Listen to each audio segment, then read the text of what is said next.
probably can act 35 too. Very fortunate. Appreciate all the well wishes. This was it's about what I thought it would be. This was a hard fought. I don't think it was the prettiest basketball game. I've been concerned about this game for some time. I know how good a coach Jeff Jones is. I know where his program was at last year, and as I started diving into them and all of their sets and all of their actions, and he's got a playlist that's pretty deep. I knew it would challenge us, and then combine that with 2 top 5 opponents in league play. We can say what we want. There's a different element about Big Ten basketball, and a different attitude, I guess. And so Thursday was a day that was a little more difficult, late night game, and we had a bunch of guys with finals and tests, so we were a little discombobulated with practice. And then we came back yesterday, and Georgie was not here. Georgie did not practice, was in bed with the flu. So it was, they also got Carlson, they got AJ eligible, which we saw what he could do. But so there was a lot of things that had me concerned. I was really pleased with our first half. And defensively, I thought we did a good job of handling their stuff.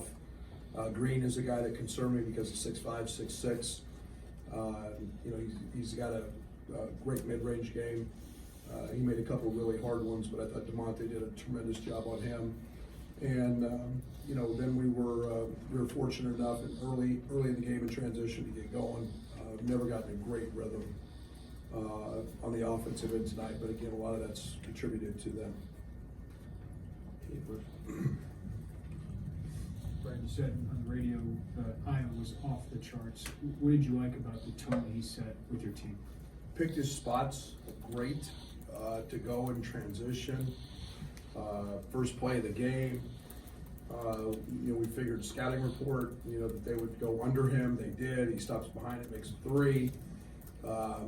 He saw the game tonight, and then he had a big defensive assignment. You know, they've got a young man who's burning at a pretty good clip, and you know, he's a terrific jump shooter. They run him off a lot of screens. That's a physical.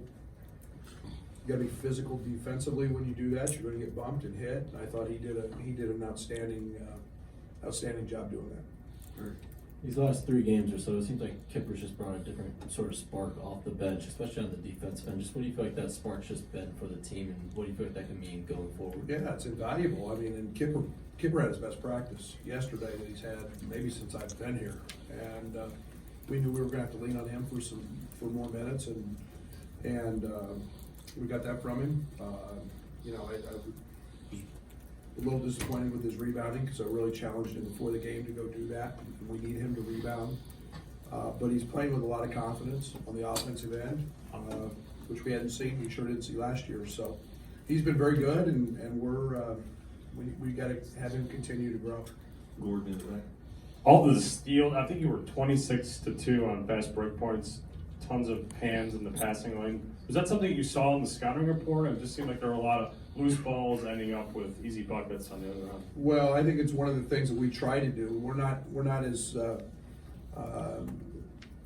as active in terms of being in the passing lanes like we were, but we still want to be very, very active with our hands, get a lot of hands on balls as they drive them, being in the gaps a little more aggressively. And then I thought we got burned once or twice by giving up a corner 3, but for the most part, I was very pleased because it's something we've practiced a lot at. Brad, Allen's obviously one of the best shooters on your team. What have you told him, or what's the key to him, you know, getting more trust or more consistent minutes moving forward? Well, and it's like I told Al. I mean, he's an elite shooter, and I'm telling you, we've sat and watched practice where he can make 20 to 30 threes in a row. He can get on a heater that's fun to watch, and yet it's all of the important things on the other end. I got on him at the end of the game. He loses Carlson twice. Now imagine if that was in the first half and the game's on the line, or it's not over. And those are the lapses we've got to continue to grow, and everybody does, not just him.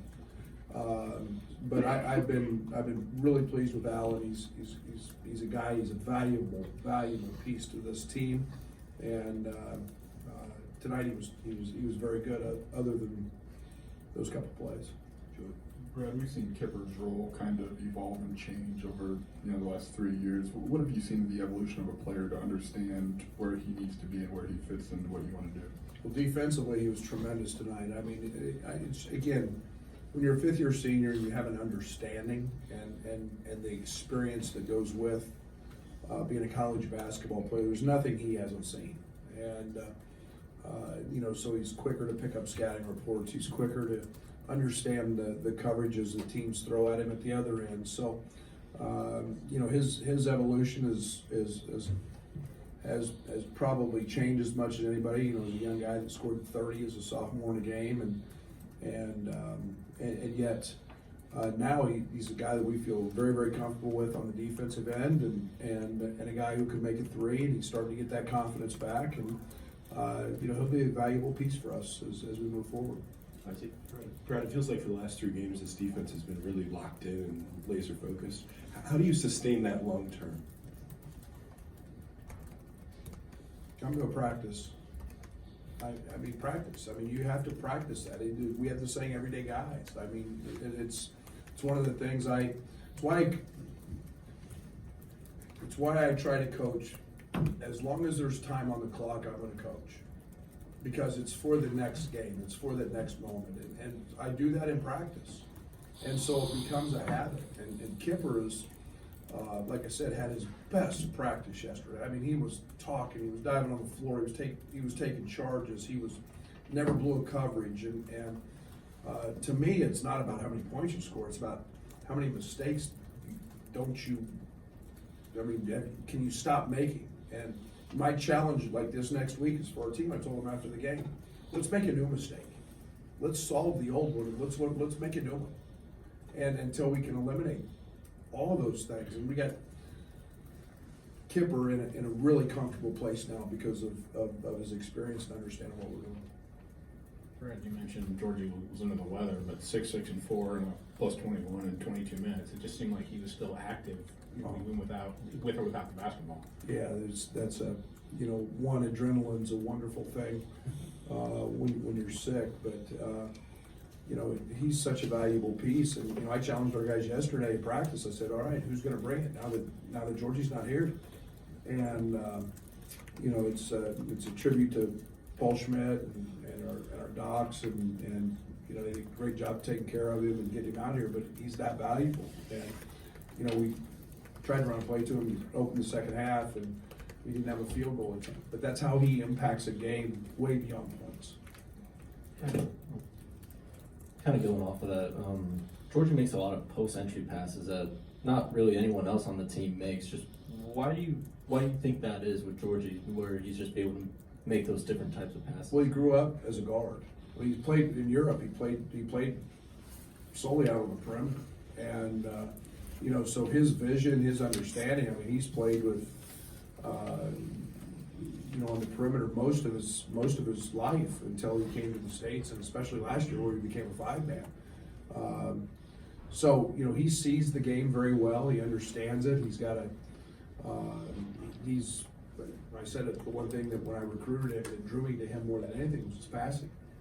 And he's gets Kofi a lot of buckets. Coach, after the Miami game, you mentioned how the guys didn't completely understand or know the scouting report. You mentioned you were concerned about the Old Dominion game that you just played, and then you had the 2 top 5 opponents. Have you seen someone in the locker room step up as a leader throughout practice throughout this tough 3-game stretch? I think everybody has. I think that it's not just been an individual. I think that there's been a collective accountability and holding each other accountable. And it's not any one person. I think it's our staff has done an unbelievable job of keeping communicating with guys, relaying information, But most of all, it's those guys in the locker room just holding each other accountable, and it's not one person. We've got a group that can handle all that. You mentioned previously that you like the balance you've been getting offensively. Do you get a sense of that during the game, just even not even looking at the stats, where you see that there's a lot of guys contributing, and that gives you a good feeling about where the game could go? Yeah, if you'll notice, I hardly ever look at a stat sheet during the game. I don't ever look at it. And, a great example is, I think we had 31 points and 19 rebounds the other night in the Michigan game. It's a pretty good feeling when you don't get that, which we did tonight, and yet you look at our perimeter play tonight. So if you're an opponent, that becomes challenging, and you feel for that. I mean, we knew Allen was on a pretty good, feeling a little bit, run a couple plays to him,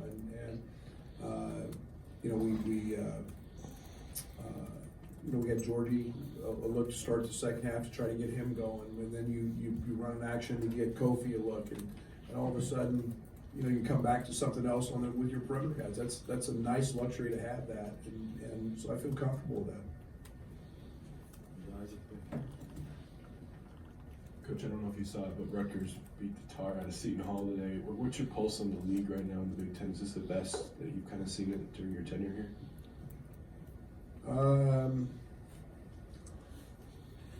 There's never a down time in this league, and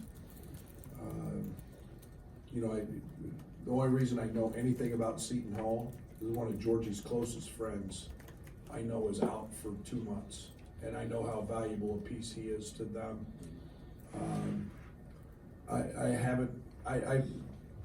Tyler texted me, my son texted me last night about the Indiana game. I do not watch other teams play on TV. I watch them enough on film, but I get sick and tired of doing that in terms of watching. So the league's really, really good. I think it's going to be an 8-9 bid league. I believe that. And you've got Rutgers, you've got obviously it was impressive what Nebraska did last night going into Indiana and having, going to overtime. This league's good. Coach Martelli from Michigan said, what a week, saying to me to open with. It's every week, and packed houses and great coaches and really good players. Brad, it seemed like Allen really was feeling it, as you said tonight. How good was that for this team going forward? Because it seems like he hasn't had too many of his shots falling. Yeah, he got a couple of really good looks in the Michigan game that didn't go, and that's what he can bring to this team. He can bring a guy who can make 3 or 4 in a row, and that forces the other coach to have to call a timeout. It forces some different matchups, and Allen's a guy that we run stuff to. We try to get him looks and take advantage of him, and so I'm excited about that, and it's good. A young man shoots a lot of balls. He practices really hard, and it's good to see that translate in a good game today. Marlene, with that? Coach, are you anticipating more minutes maybe from Tevian to close out 2019, and was today kind of the first step for him to maybe get his feet wet a little? Yeah, he needed to break a sweat today, and I've told Tev this. He's gonna earn the right to get on the court. I will never disrespect the other guys that show up every day and have played and do all the right things. He's got to earn that right. Can he help us? Absolutely. We've all seen that, and today was an opportunity, and now we get a week of practice, and he's a guy that could help us in a lot of different ways on the glass, rebounding, not just making shots. This bragging rights game is obviously amped up the last couple of years. What's this experience been like for you, and how do you get your guys ready for it? One year was a lot of fun. The other year wasn't as much fun. It's what it should be. You know about it because you watch it on TV, and then all of a sudden you become a part of it, And it's everything that is great, not good, great about college sports. And it entails so many people. It's not just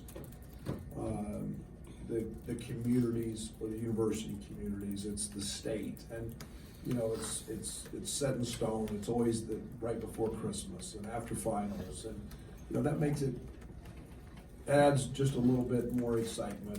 And they're extremely well coached, and they're in the SEC, and it's the way it should be. It's just it's a great rivalry, and it's a fun game. You don't see that. You never see that because in conference play, when you have rivalries, you know, KU, K-State. When I was a player, I mean, there's 100 fans when you're on the road. This is split down the middle. And, you know, I challenge you to, you know, they talk about North Carolina Duke being one of the great rivalries. Well, play it like this. It's a different deal. It's a neutral site, and it's half and half, and it's a fun game. It's great for basketball. Back to new mistakes versus old mistakes. You ran some actions in some offensive sets in the first half. You were definitely not pleased by. I thought maybe you're trying to implement new stuff, but maybe guys were just out of position. Do you remember what I'm talking about? Some sets that didn't go maybe past point. First half, we were pretty good in transition. I don't recall right offhand until I watched film, but I think the one thing we never got into a great flow. So what you're saying, I don't doubt. I don't remember the exact set we were in, but you know, that was again attributable to them and their defense. So I'll have to look at the film, but I don't recall offhand.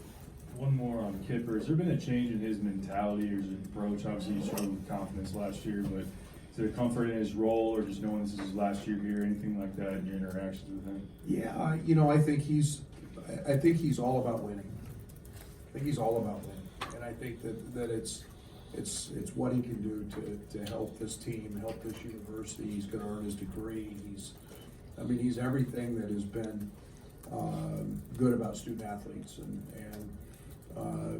yeah, his role is going to be impactful, and it might be a little different than what he anticipated 2 years ago. I think that's not in doubt, but he's adjusted that. He's a terrific young man. He's always got a smile on his face, and he wants to do whatever he can to help his team win. Anything else for Coach? All right.